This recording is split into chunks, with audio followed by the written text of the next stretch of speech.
Alright, in today's video, we're going to be talking about magnetism.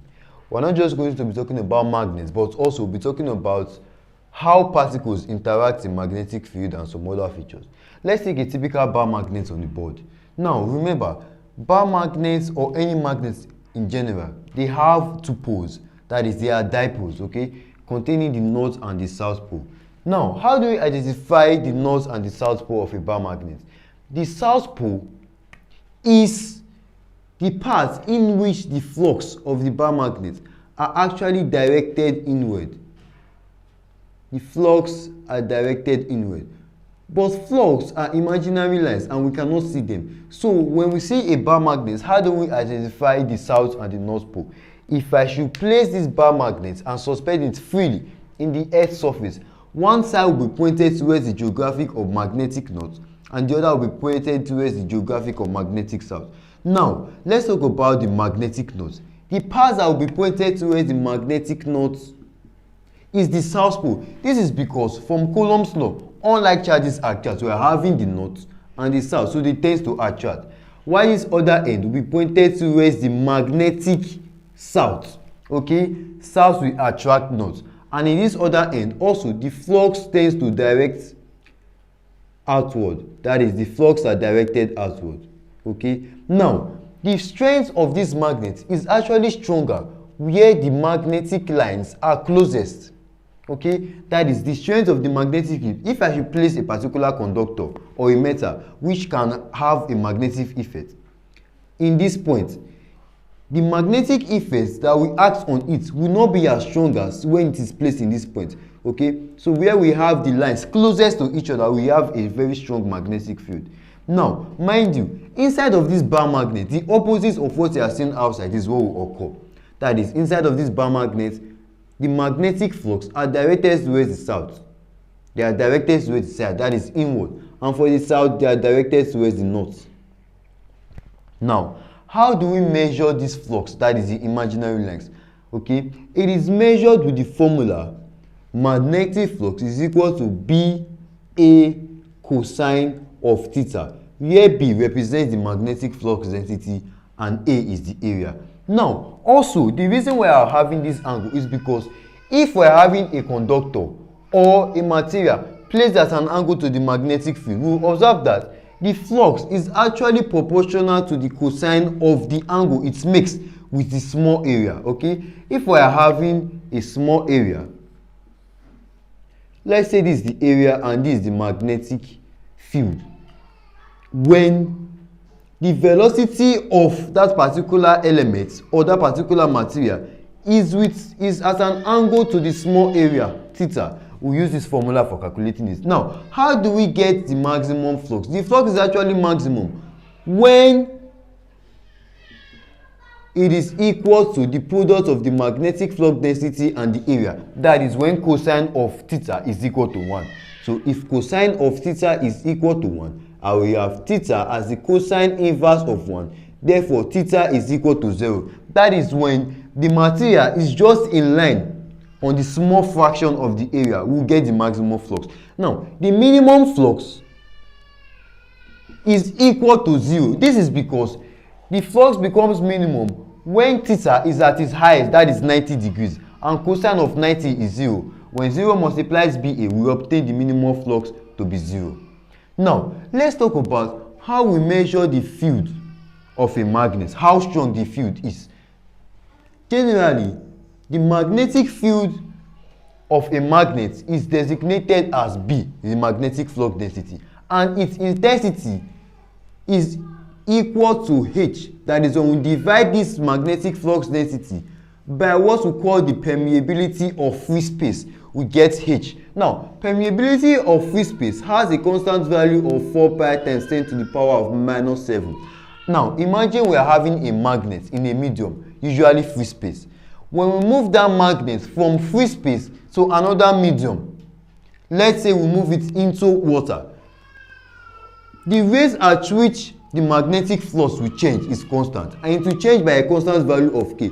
This is giving us the magnetic field of the medium divided by the magnetic field of free space, and it is also equal to the permeability of the medium divided by the permeability of free space. Okay, this is a generally accepted formula. Now also, certain materials possess different features. That is, when a particular material is placed close to a magnet, it can be attracted or repelled, or so little or no attraction. Okay, because of that reason, we can classify certain materials into three parts. We have the diamagnet, we have the paramagnet, and we have the ferromagnet. Now let's talk about the first one, diamagnets. Let's say we are having a material like this, and inside of this material we have what we call the domain walls. Okay, and inside of those domain walls we have the magnetic moments. They are pointed in different directions. Now these magnetic moments are not static. They are actually freely suspended, and they are moving around a particular axis. Where we have the domain walls, they are moving around a particular axis. Now, the more the temperature, the more these guys are free to move. In general, diamagnets are actually peculiar to those sets of elements which have paired electrons. Okay, sets of elements which have paired electrons. Now, a typical diamagnet is aluminium. When we place aluminium close to a particular magnet, there is usually no force of attraction or repulsion, and that is why aluminium is classified as a typical diamagnet. Let's now go to paramagnet. For the domain walls, the magnetic moments are also pointing in different directions. Now, they are pointing in different directions, that is, they are vibrating and moving about a fixed point. If we decrease the temperature of this particular material, what happens is that instead of these guys to be pointing in a particular direction, they tend to slow down their speed, and then they come to rest pointing in a particular direction, and then they start moving either towards the right, the bottom, the top, or the left. Okay, these are paramagnets, and they tend to have high magnetic effect. The next one we'll talk about is ferromagnets. Ferromagnets are actually a higher form of paramagnets. That is, this type of magnets or materials show higher attraction towards magnets. Okay, ferromagnets are higher form of what now? Paramagnets. Also, we can convert this type of magnets from one form to another, from diamagnets to paramagnets to ferromagnets, having in mind what we call the Curie temperature. This temperature is actually that temperature or a barrier in which we have to exceed for a particular magnet to move from one form to another. Now, the Curie temperature is usually a very, very high temperature for a particular material. Let's say we have diamagnets. Okay, diamagnets, they have a very, very high Curie temperature. So if we decrease this Curie temperature and it reaches a very low value, the diamagnets, the magnetic moments present in the diamagnets, they come to rest facing a particular direction. Also, we can do this in another way.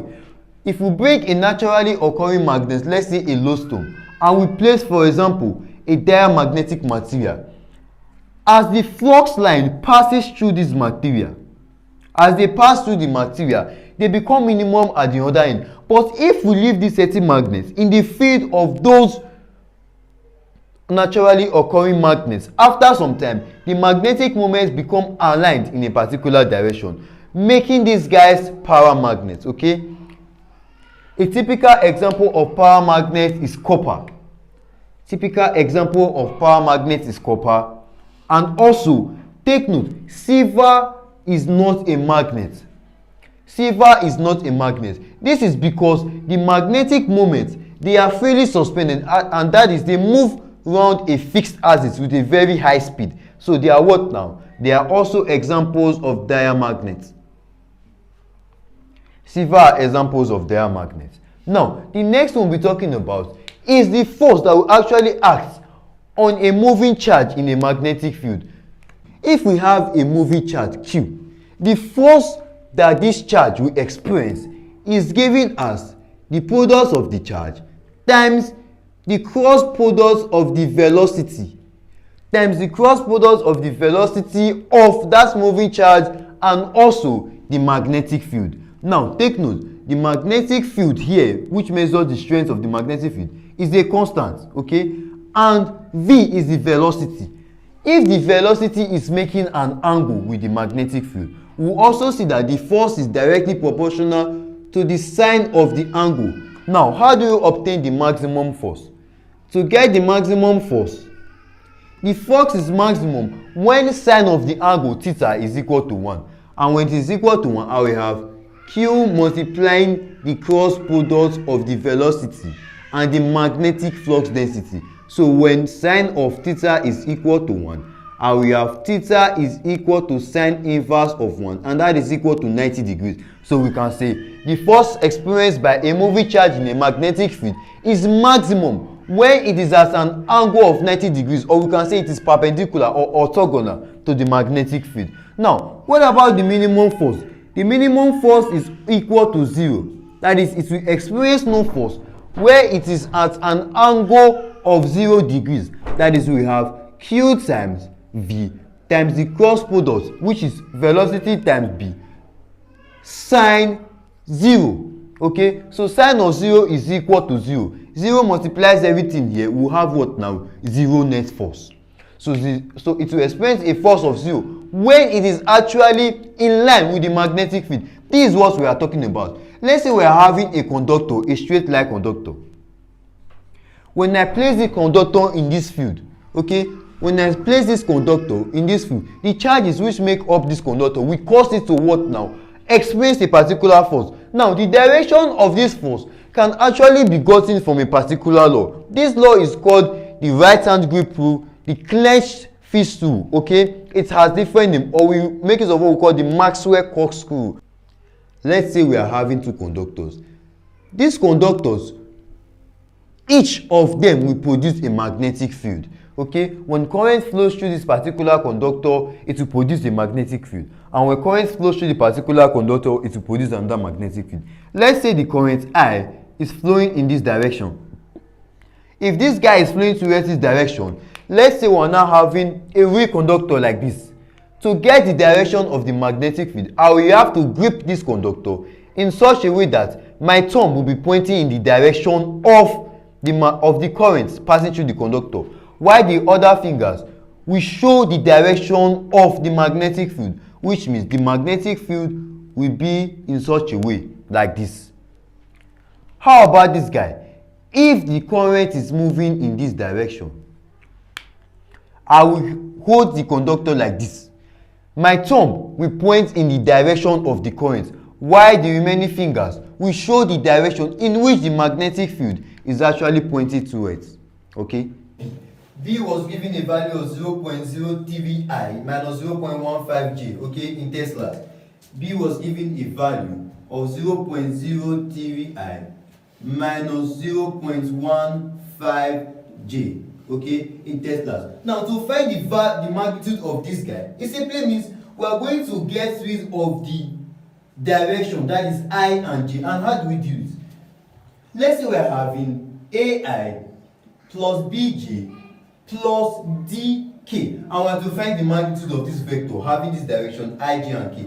It will be equal to the square root of the square of the sum of the individual numbers we are having attached to this direction. We are going to have A squared plus B squared plus D squared, okay? And when I do this and simplify, I will get my magnitude. Let's apply the same rule here. Now, mind you, to make this one complete, we can simply add plus 0k, okay? But it doesn't really matter. We are going to obtain the same answer.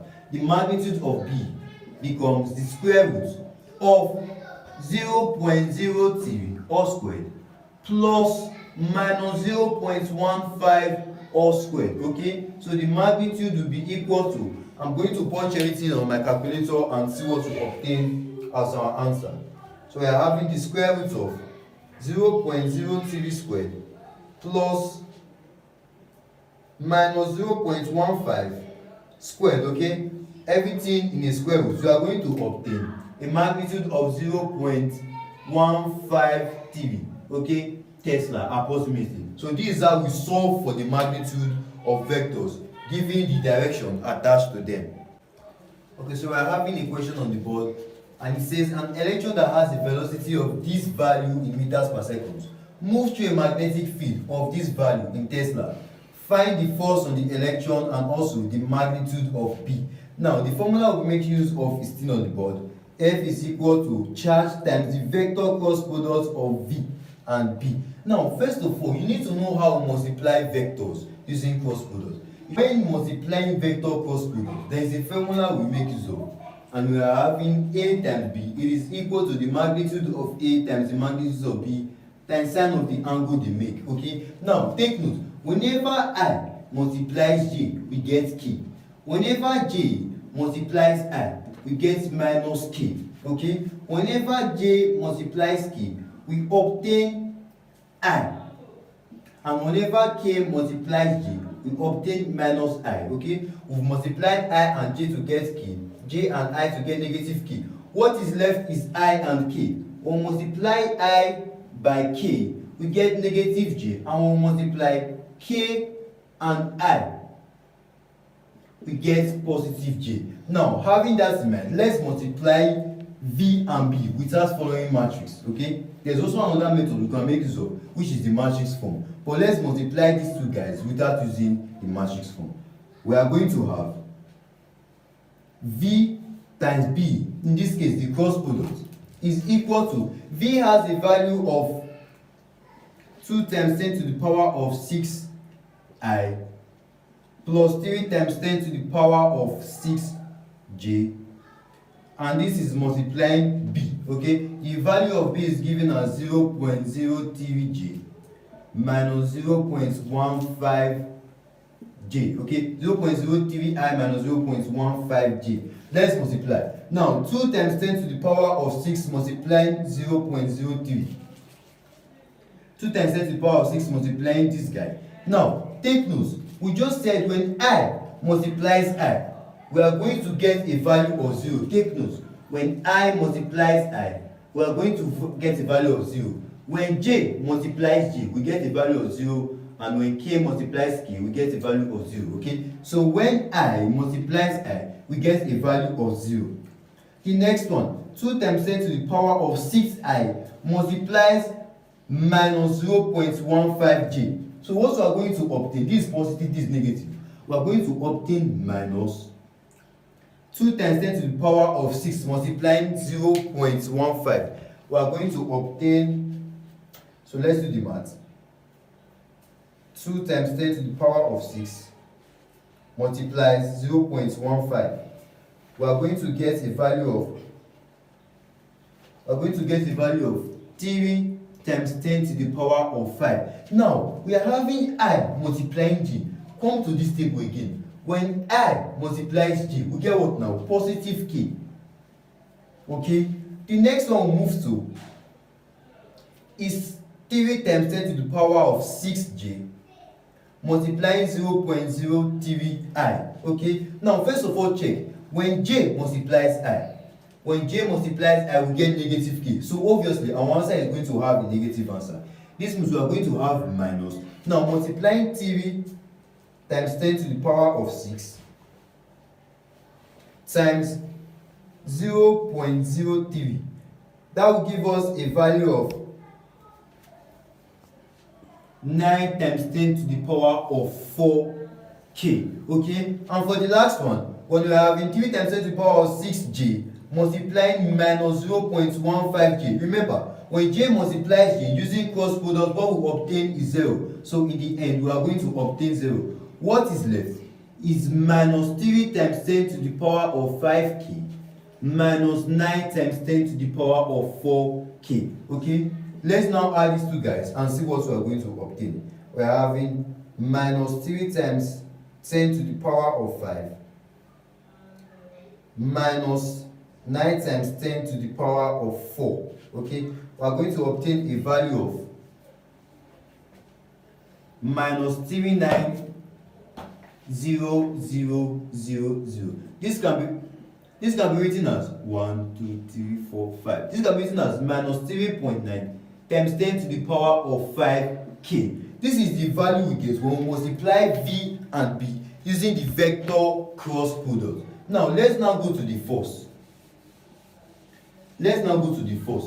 To obtain the force, what we have to do is multiply the charge by this value here. Okay, multiply the charge. F is equal to Q times the vector cross products of V and B. The next thing we want to do is multiply this charge. Now, what we are dealing with is an electron. Okay, an electron has a charge of 1.6 times 10 to the power of minus 19. So what we'll do is multiply the charge of the electron by this value here.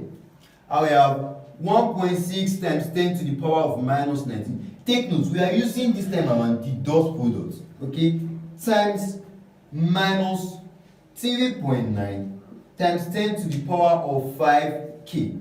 So F is equal to, we'll multiply these two guys.